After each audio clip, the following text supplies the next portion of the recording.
And what is up, everybody? Uh, just finished seeing this posted.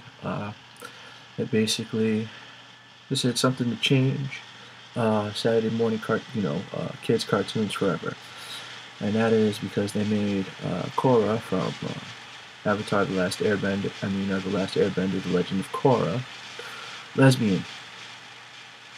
Where the hell did that come from? You know, um, I had stopped watching the show because of season 2. Granted, I read some of the reviews about it. Like, I loved Avatar: The Last Airbender with Aang and everybody. And it was was an absolutely phenomenal show. Then they never had a book 4 because there really wasn't much need for it. However, they had comic books to coincide with that story that happened afterwards to explain everything. So, like, okay, great. Then when they came out with Korra, I was like, oh man, that's sad because if she's the next Avatar, that means Aang is dead. And they made plenty of nods to the previous series, and that was a great show. The thing was, it was supposed to be a miniseries. They decided to add 3 more seasons to it, even though. And they said that it was a bit too much because like one of the characters died in the season finale. Well, characters died in the first series as well. Admiral Zhao was killed by the ocean spirit. Um, Yumi, the chief's daughter of the North Pole, Princess Yumi, died and became the moon spirit. Then you got Jet. Jet was killed in the second season. And I forget the name of the episode with that lake where everybody was being brainwashed. Jet died there. The series was full of people getting killed. So I saw, when the 2 main bad guys in in the second season, the first season of the next series, when they wind up dying, I didn't have a problem with it.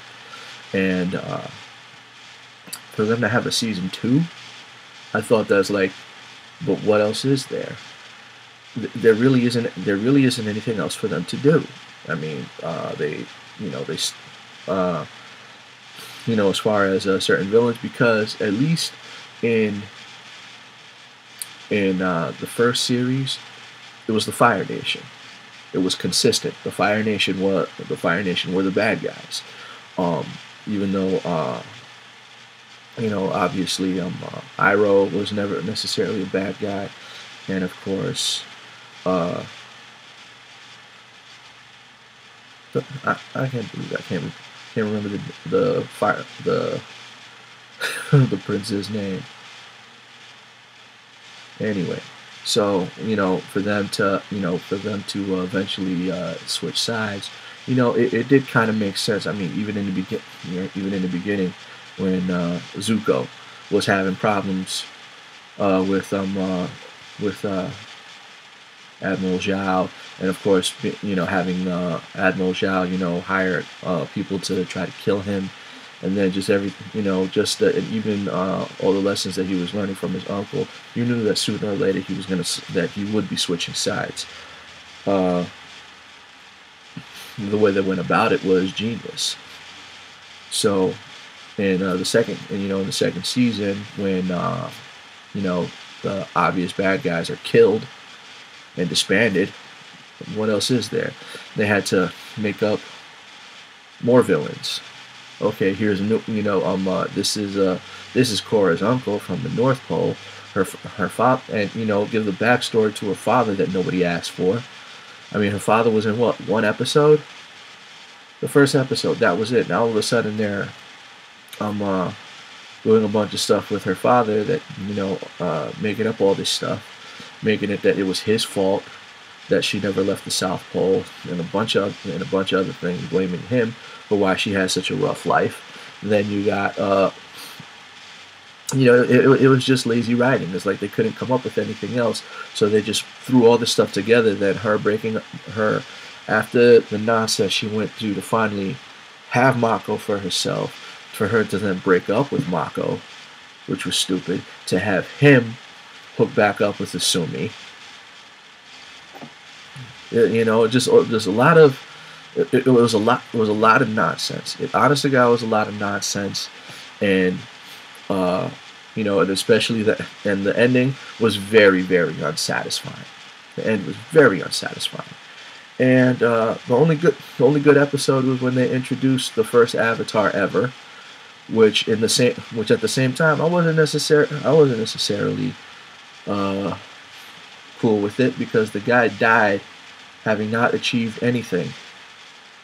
It was his goal to try to unify the four nations, and he couldn't do it.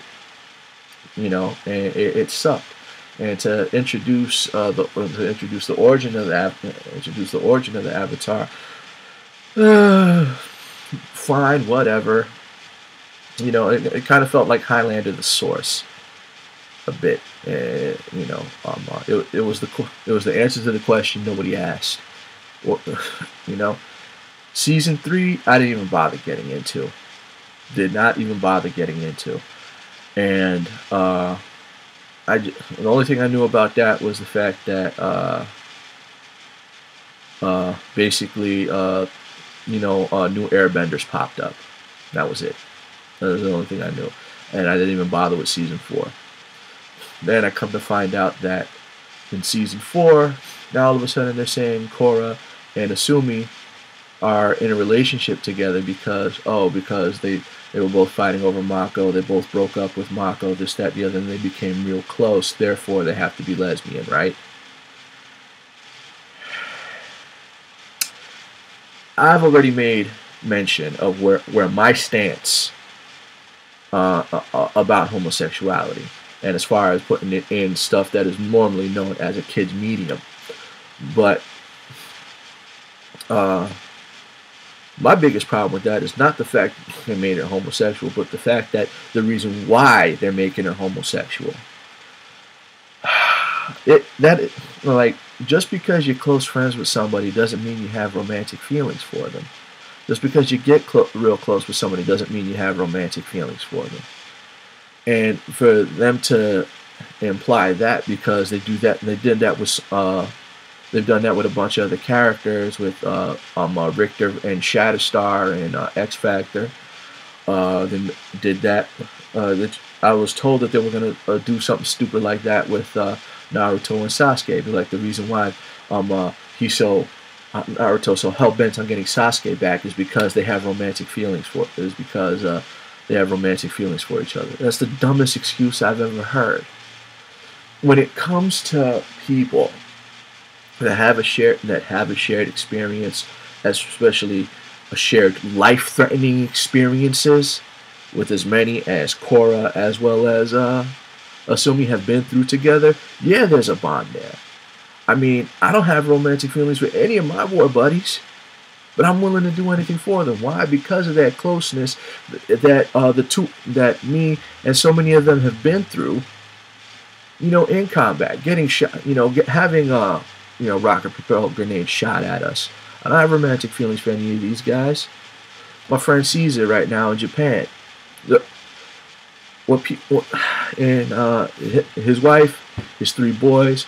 I couldn't be any more happy for him. I don't go to, when he was living in Florida, I didn't go to see him because I had romantic feelings for him. I went to see him to have a good time, because they were going to Disneyland. I'd never been to Disneyland. Okay, I was like, it's your birthday. Want to say what's up before you leave for Japan?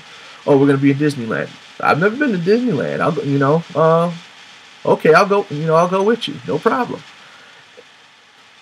And just stuff like that. It just really pisses me off, because the even in the Bible, okay. Bible says that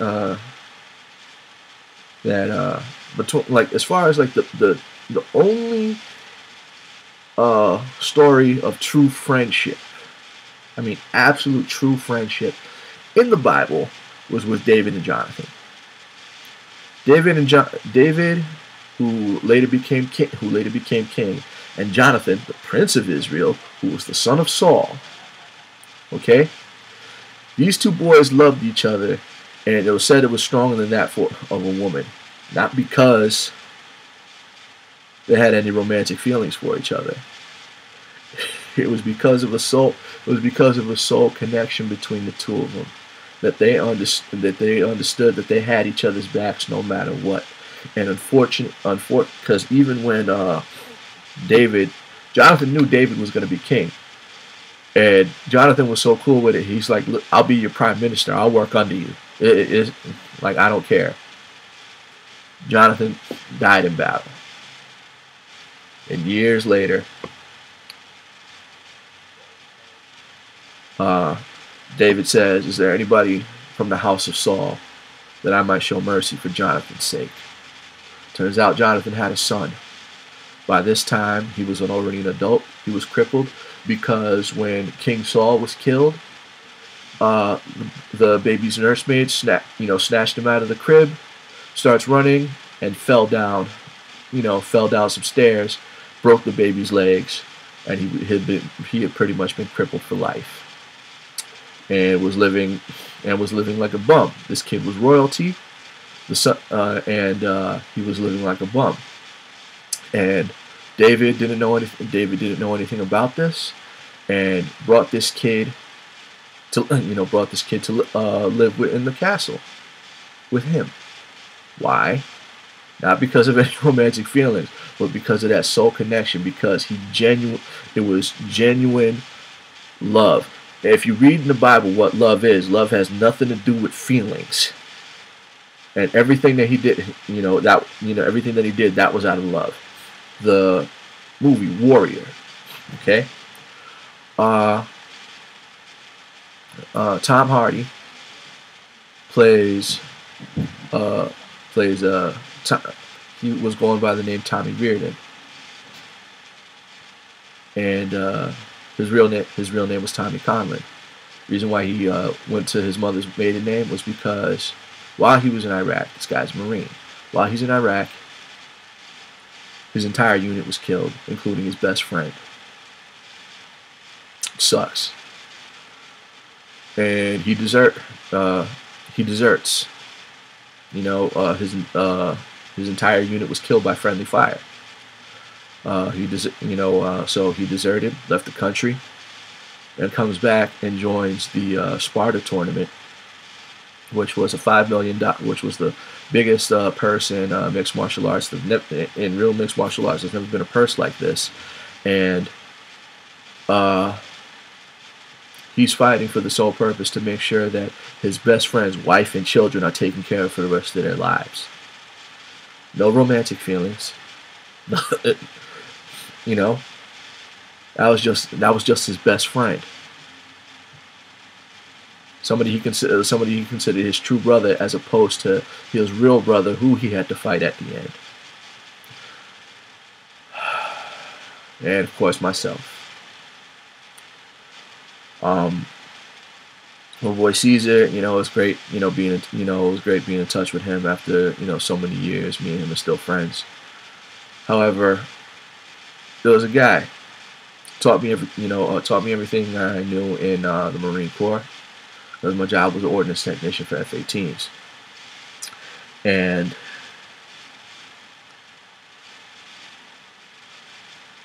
I lost touch with him about a year and a half. Well, actually,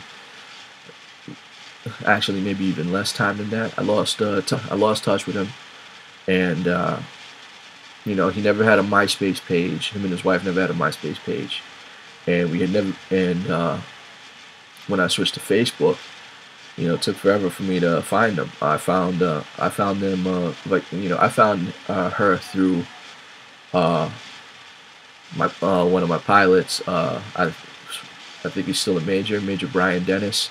You could read his story about him and his dog Nubs in Iraq. There's a child's book out for it, as well as it's all over CNN and even Ellen, on the Ellen show. It's a great story.